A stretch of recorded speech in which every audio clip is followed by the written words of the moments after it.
Turning now to Nashville, Governor Bill Lee is stopping short of supporting a special session to ban mask mandates in schools. As we have told you, that is something House Speaker Cameron Sexton is calling for.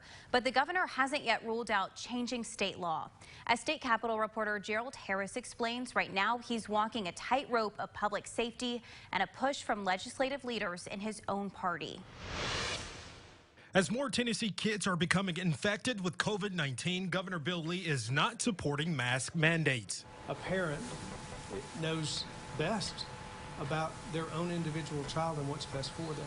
But the 50th governor of Tennessee says the law allows districts to make their own choices. The laws in the state are set up. School districts have the authority to make those decisions. Those school boards are elected. But the Republican governor is stopping short of calling a special session to outlaw mask requirements in schools. I'll be working with the legislature over the next days. There'll be a lot of conversations about that. Nothing's off the table. But doctors in Tennessee say more needs to be done by leaders to protect Tennesseans, including one rural Tennessee ER doctor who tweeted, "I can't stop thinking of the 5 unvaccinated COVID-positive patients I saw on my shift in the rural ER last night. 2 were teens supposed to start school today." Adding, COVID is going to get a lot worse here in Tennessee. So if he were to come in now and call a special session specifically to override local governments, that'd be very hypocritical and very dangerous to the health of Tennesseans at this time. Nashville Representative John Ray Clemens, who recently took his son to get vaccinated. As soon as my child turned 12, we took him to get his first vaccination shot. He'll get his next one not soon enough for his dad.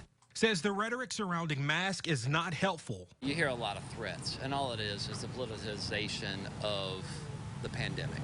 Adding, both sides can agree to children needing to safely be in person in schools.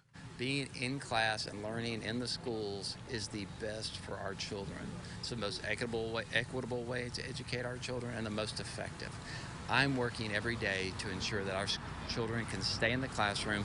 In Nashville, I'm Gerald Harris. And again, children younger than 12 do not have a vaccine for them to take and can carry the COVID-19 virus. Governor Lee said that he has not had any conversation yet with Speaker Sexton about calling a special session.